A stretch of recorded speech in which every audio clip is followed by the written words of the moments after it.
Assalamualaikum warahmatullahi wabarakatuh. Gimana kabarnya semua? Semoga baik-baik saja ya. Ada berita yang sangat menggemparkan ya, dimana dari Bang Firdaus ya, yang dimana Bang Firdaus ternyata punya harta yang bisa mungkin ya membeli benua Amerika ya. Ini menarik untuk kita reaksi semeton ya. Gimana pendapat dari Bang Firdaus ya mengenai harta beliau yang sangat luar biasa. Ini dia. Bakal nge-spill, ngasih tahu yang lainnya juga dong Bang, kalau misalnya gitu. Enggak, belum. Kalau itu rahasia saya nggak boleh. Saya ada barang ya yang lebih daripada berlian Hotman. Ya. Besarnya segini. Itu harganya triliunan juga. Tapi belum saya buka. Begitu. Pokoknya ada barang segini bentuknya, nggak nyampe sekelingking acan begini. Nilainya itu triliunan. Ya. Kalau kita ngikutin transaksi orang yang mempunyai barang. Keren. Barang itu langka, tetapi kalau kita keluarin dia kira. Itu baru beberapa titik aset kita gitu. Tapi kalau kita buka itu nanti orang bilangnya halu lagi capek. Mendingan Gunung Parung aja dah yang ada suratnya begini-gini. Gitu. Jelas ya Bang. Jelas. Gitu. Jadi kalau orang mau membantah ya ini suratnya. Penetapan pengadilannya ada. Ini ada nih putusan pengadilannya. Berarti kalau lu bilang halu, ini negara halu dong. Orang yang negara yang memutusin bukan gue. Kan gitu. Termasuk uranium. Ahli geologi yang mempunyai standar kompetensi membicarakan masalah kampung gue ada uraniumnya. Lalu disebut lagi oleh Pak Jokowi. Ada tabungan mineral yang paling besar di dunia. Ada di Dompu. Kan gitu kata Pak Jokowi. 2 juta ton, 2 juta metrik ton. Tabungannya besar, baru satu kecamatan. Di sana ada berapa puluh kecamatan. Coba satu kecamatan aja udah ngidupin orang. Coba kalau akumulasi emasnya 590 triliun. Kalau itu uranium dikali 1000. Apa nggak ngidupin orang sedunia? Itu maksud gua tuh. Penjelasan gua secara utuh. Tapi kan kalau Hotman begini, uranium saya hidupin orang sedunia. Susah kalau ngomong sama orang yang standarnya di bawah cucunya Sultan. Gua harusnya ngomong sama Sultan lagi itu. Generasi Sultan ngomong. Tapi kalau ngomong sama orang baru kaya kayak Hotman, berat, dibelokin lagi, dipelintir lagi gitu. Susah. Termasuk presiden kita ini kan cucunya Sultan, cucunya Raja Bima, Pak Prabowo. Masih generasinya di Ponegoro, masih cucunya Raja Bima, Pak Prabowo. Kalau kita kait-kaitkan lagi di Stambuk ya, gue baca nih di naskah kuno. Oh, ternyata Pak Prabowo masih generasinya cucunya Sultan Bima, Raja Bima, dari Raja Jawanya ya. Kalau berbicara masalah harta, sebenarnya gue malu ya cerita ini ya. Jadi apalagi Hotman Paris ngeledek-ledek gue terus. Kalau Hotman Paris kan orang kaya baru kan gitu, dia norak kan masih norak gitu. Kalau kita ini kan dari leluhurnya memang udah kaya gitu, sampai gue kaya. Jadi gue nanggepin orang norak ini jadi kelihatan norak jadinya gitu. Sebenarnya gue nggak mau buka-buka ini. Itu baru sebagian kecil aset yang gue miliki gitu loh. Jadi yang bikin heboh sekarang ini gunung di Parung itu baru sebagian aset, sebagian kecil aset yang gue miliki. Baru gue buka sebagian kecil aja udah heboh Indonesia nih. Bagaimana gue buka semua? Dan kalaupun gue punya aset itu, ya ngapain kaget lah, wong cucu gue, gue cucunya Sultan, gitu loh. Gue nih keturunan raja, Raja Bima, dan tidak bisa dibantah oleh orang manapun. Gue cucunya raja, gitu loh. Dan Raja Bima itu menelurkan generasi di Ponegoro, Pangeran Diponegoro kakek buyut gue, ya kan. Gajah Mada juga cucu-cucunya daripada Sang Bima kan gitu, ya. Jadi sejarah kerajaan yang tertulis di Stambuk, di naskah kuno kerajaan gue, ya. Itu kan ada dari Sang Bima turun temurunnya bla bla bla bla, lalu ada Gajah Mada sebagai generasi Sang Bima, turun lagi ke bawah ada Pangeran Diponegoro, turun lagi di sini ada sultan, lalu ke gue. Jadi buyut-buyut kita aja Gajah Mada menguasai Nuswantara. Dari Bima loh. Dengan pasukan berkudanya. Maksudnya dari keturunan Bima. Emang Gajah Mada dulu kenapa dia minta bantuan sama pasukan Bima? Pasukan berkuda Bayangkara yang namanya Pasapukala. Itu pasukan Bima sampai nyerang Mongol. Gajah Mada. Itu dari mana? Karena dia cucunya Sang Bima. Bima Pandawa ya, ini Bima Pandawa ini. Bima ini kan diceritain di perwayangan Jawa juga kan. Orang yang maha sakti yang memegang Nuswantara. Bahkan sampai ke seluruhnya sampai ke Filipina sampai segala itu kan daerah kekuasaan kita Nusantara. Jadi kalau Nusantara aja kita kuasai melalui cucu cicit kerajaan, bicara Lamborghini kecil banget. Gue ketawa ya. Kita ini udah bosen hidup kayak gitu tuh, udah bosen. Makanya kita cari, makanya gue ngegembel di Blok M, ya kan? Makanya gue jadi tukang ojek. Gue ngegembel jadi ini jadi itu, gitu. Karena kita udah bosen, gitu. Karena udah bosan kaya ya, jadi mau ngegembel begitu. Tapi yang keren sebetulnya ya, kenapa dinamakan Bima? Karena dari Bima Pandawa gitu, yang cucu cicitnya itu ya ke ke Gajah Mada gitu, ke Pangeran Diponegoro, ke bawahnya cicit-cicit sampai memang ke dia ini kan. Ini keren ini ya, dari Pandawa, dari India jadinya. Ya. Ini kenapa disebut Bima ya? Karena dari asal namanya dari Bima Pandawa ya. Keren tuh. Tapi biar masyarakat percaya, ada bukti konkretnya nggak sih kalau abang punya pemilik gunung di Parung itu? Ada. Deda ambil tas kita sama peta yang di Parung. Ada. Jadi nggak cuma ngomong doang ya bang Indonesia. Ya. Ya bukan jadi bahan tawaan juga, karena gue serius, gue kan pengacara. Gue kalau gue nggak mau ngomong tuh, kalau ngomong sama orang murahan, gue kalau senyum gue nggak mau, gue tinggal langsung. Karena gue maunya mau ngomong sama orang mahal gitu.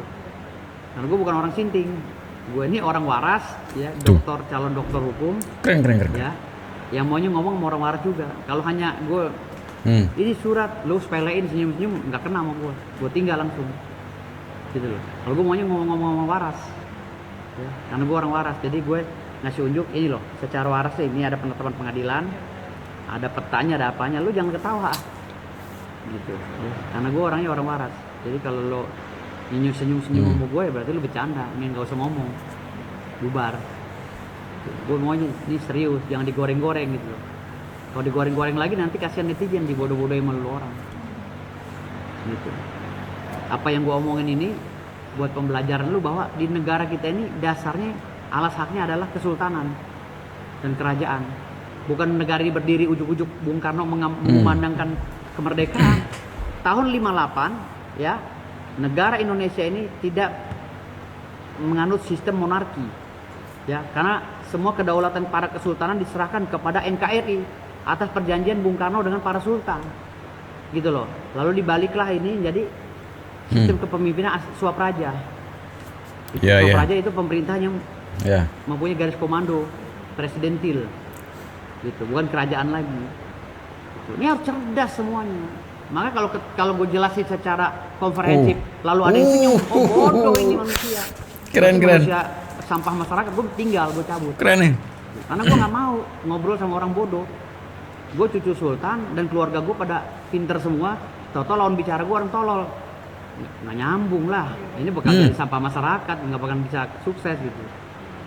Karena seorang sultan itu dan turunannya dikaruniai bumi dan langit, bukan bumi dan langit punya kita, dikaruniai, dikaruniai kelebihan alam dan seisinya, dan datang sendiri gitu loh, ngerti ya? Bukan ini datang sendiri, gitu. Contoh gue kabur dari rumah tahun 99, ketemu lagi sama orang tua gue tahun 2012. Gue udah coba jadi pemulung, udah coba jadi supir angkot, udah coba jadi gojek, grab, pengamen, udah coba semua. Tahu-tahu gue jadi kaya lagi, kan gitu.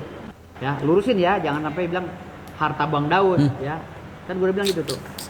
Namanya di jasa hukum adalah gue. Ya, silakan membuat atau menganalisa sendiri. Ya, dalam pikiran. Dia jangan sampai digoreng-goreng. Wah, Daud punya guru, nggak mungkin. Kalau lo orang nggak mungkin. Gue cucunya sultan, mungkin aja kan gue bilang. Uranium aja gue punya gitu. Leluhur gue, gitu kan. Di dalam tanah kandungannya tuh leluhur gue punya uranium. Ini petanya, ya. Ini petanya. Ini penetapan pengadilannya, ya. Ini penetapan pengadilannya. Ini perpondingnya, ya, ini salah satu perpondingnya ya, salah satu perpondingnya. Yang aslinya semua ada di ahli waris. Nah, ini jasa hukum gue, ya, perjanjian jasa hukum, jasa hukum gue, ya. Ini baru satu perponding, Jadi ini kan khas anak-anak buah gue kemarin gue kasih masing-masing 1 hektar, ada yang 5.000 meter. Ini surat dari BPN, tanda terima. Ya, tanda terima dari BPN nih, verifikasi data dia. Nih. Ini dari kepala desa, ya, berponding. Dari Bima loh. Pernyataan Maksudnya desa, dari keturunan Bima. terus dari kepala desa juga Candali. Nih. Itu pernyataan Kades. Ada beberapa desa di situ sebabnya. Ini dari pokoknya banyak lah. Ya, Bima Pandawa ya, ini Bima Pandawa ini. Hah? Totalnya 110.000 hektar. Ya, banyak. Di kantor kelurahan Pabuaran ini juga sama. Ya. Ini juga pernyataan dari BPN, ini permohonan perlindungan hukum. Ya, pernyataan dari BPN bahwa kita memohon perlindungan hukum dan BPN menyambutnya gitu loh. Menjelaskan bahwa saat ini tanah saudara, maksudnya tanahnya ini dikelola oleh PTPN. Gunung itu dikelola PTPN. Dan ada beberapa penggarap yang siap hengkang, yang udah telah menempati tanah itu bertahun-tahun, siap hengkang apabila diganti rugi. Karena Mungkin sudah punya data-data sendiri, tapi kan balik lagi ya Bang, netizen Indonesia kan banyak sekali yang apa gitu. Jadi kalau dari Abang sendiri menanggapinya seperti apa? Netizennya siapa? Pengusaha kah atau gembel kah? Kalau gembel mau jadi gembel mau jadi sultan. Kalau lo jadi sultan ikut gue. Ya, karena gue jelas. Kalau lo ngikutin netizen gembel, lo jadi orang gembel. Gitu loh. Kan banyak orang gembel, makanya negara kita nggak maju-maju karena gembel tadi. Makanya biar nggak jadi negara gembel, orang gembel itu jangan didengerin omongannya, disingkirin. Disuruh berbicara, tapi kita manfaatin gitu loh. Manfaatin buat naikin rating kita, gitu. Orang gembel itu kita manfaatin. Makanya kan gue nggak pernah tutup kolom komentar tuh. Kolom komentar gue buka semua karena gue manfaatin secara gak sadar, mereka gue manfaatin terus bully gue.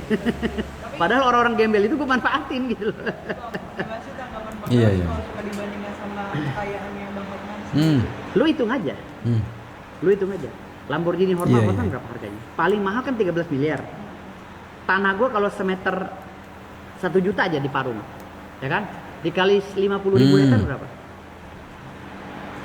Suruh beli Hotman kalkulator di Singapura yang gede gitu. Suruh hitung sendiri, gue males ngitungnya. Ya, itu baru satu. Itu aset gue baru sebagian kecil yang gue buka. Belum gue buka semua. Baru, belum ada seberapanya deh gunung itu. Gitu loh. Kenapa ini lantas gue buka? Karena udah sombong banget si Hotman, kemana-mana saya Lamborghini, saya ini berlian, kamu nggak ada apa-apanya. Semua orang dari Bima loh. diukur kekayaannya. Maksudnya dari keturunan Bima. Lantas gue sebagai cucunya Sultan, wah ini kayaknya orang udah nggak bener lagi, udah sakit nih, udah sakit jiwa nih, perlu gue ini yang gue tes dulu. Gue kasih gunung, wah kelabakan deh kemarin. Melawan gunung gue aja nggak sanggup dia, gimana mau ngelawan harta gue yang lain? Bima Pandawa ya, ini Bima Pandawa. Tapi kan ini. ada orang yang suka pamer, ada orang yang dibatasi oleh norma dan agama, tidak mau ria gitu loh. Nah hari ini sebenarnya gue malu buka-bukaan begini karena dilarang oleh agama gue. Tapi karena terpaksa nyombongi orang yang sombong, ya mau nggak mau gue buka dulu sebagian kecil daripada aset gue. Ini loh cucuin Sultan punya ini gitu. Nah itu aja dia belum bisa lawan kan. Nah ketika dia sombong berapa Lamborghini lo, dia kan rumahnya cuma itu doang kan, satu kan, kalau yang gue lihat cuma itu-itunya doang kan. Berapa sih rumah lu? Hah? Harganya berapa sih di Kelapa Gading? Paling mobil lu ada 10 biji berapa sih? Ya. Oke lah 500 M. 1 juta dikali 50.000 hektar. Itu baru satu aset. Karena segitu sebetulnya videonya ya. Semoga dengan apa yang menjadi cerita yang kita dengar hari ini memberikan sesuatu spirit baru ya, bahwa memang hal yang paling mudah itu adalah mengarang cepat ya, mengarang indah. Jadi segitu sebetulnya videonya, tetap jaga persatuan dan kesatuan kita ya. Assalamualaikum warahmatullahi wabarakatuh.